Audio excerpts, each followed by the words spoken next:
Hello and welcome to the Heaven Bound Sunday School class at the First General Baptist Church in Truman. We will read the 22nd Psalm. It could be a simple mistake, a bad decision, a major sin, or no fault of your own, but suddenly you find yourself between a rock and a hard place. You've been let go from your job. The creditors are banging at your door. Your friends have become your enemies. Your future is black. All hope is lost, and you don't know what to do. When this is your reality, there's only one thing to do, and that's to call upon the one who can deliver you from the storms of life and the enemies of hell. And this is exactly what King David did when he encountered these types of problems. Now, the 22nd Psalm is also considered a messianic psalm because several aspects of it are found in the crucifixion narrative. So let's read from Psalm 22, beginning with verse 1. My God, why hast thou forsaken me? Why art thou so far from helping me, and from the words of my roaring? O my God, I cry in the daytime, but thou hearest not, and in the night season, and am not silent. But thou art holy, O thou that inhabitest the praises of Israel.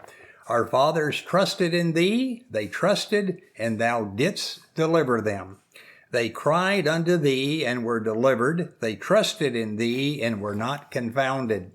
But I am a worm, and no man, a reproach of men, and despised of the people.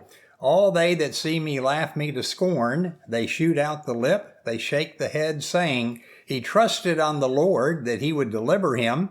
Let him deliver him, seeing he delighted in him. But thou art he that took me out of the womb. Thou didst make me hope when I was upon my mother's breasts. I was cast upon thee from the womb. Thou art my God from my mother's belly. Be not far from me, for trouble is near, for there is none to help.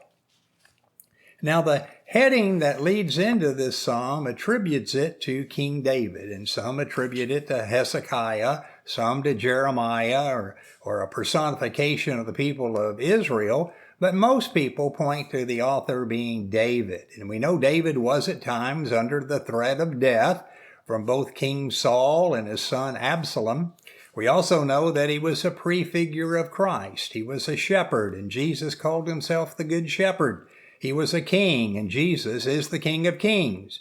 David and Jesus were born in Bethlehem.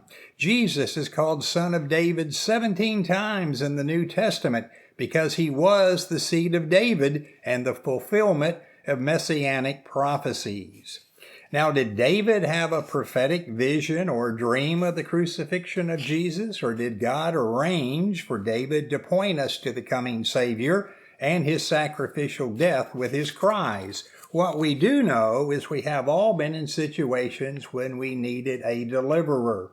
Our race, gender, economic status, education, and political and religious beliefs can create enemies and persecution. Regardless of the cause, when our enemies are attacking, our world is crashing, and our prayers are unanswered, we feel like God has abandoned us. Of course, we know that's not true. God does not abandon us. Now, David acknowledged God's holiness, thus he is trustworthy. He also remembered his ancestors' trust in God and how God came through for them. God had been there for his people. He was there for Abraham, and he was there for Isaac and Jacob. He was there for Joseph. We know he delivered his people from the grip of Pharaoh and the bondage of slavery. We know all about the story of parting the Red Sea. He rained down manna from heaven, and he brought water from a rock. He helped defeat giants. He helped to defeat vast armies, and he helped to defeat walled cities. Thus David concluded that their trust was well-founded, for they were not put to shame. Looking back, David could see how God's actions revealed his love and faithfulness for his people. Therefore, David is confident that God will be just as faithful to him. By knowing God's heart, we can trust his plan and expect his deliverance.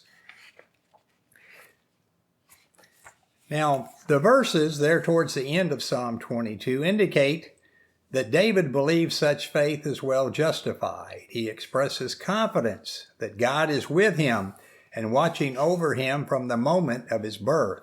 And this was true of Moses, as God protected and promoted him in the house of his enemies. God's faithfulness from the day of David's birth is why he is confident he can call for and depend on God's deliverance in times of trouble. Now in verse 11 you can read where David points out that we often find ourselves in need, but no one is in line to help us. However, God is always nearby, and he's always willing if we call out to him.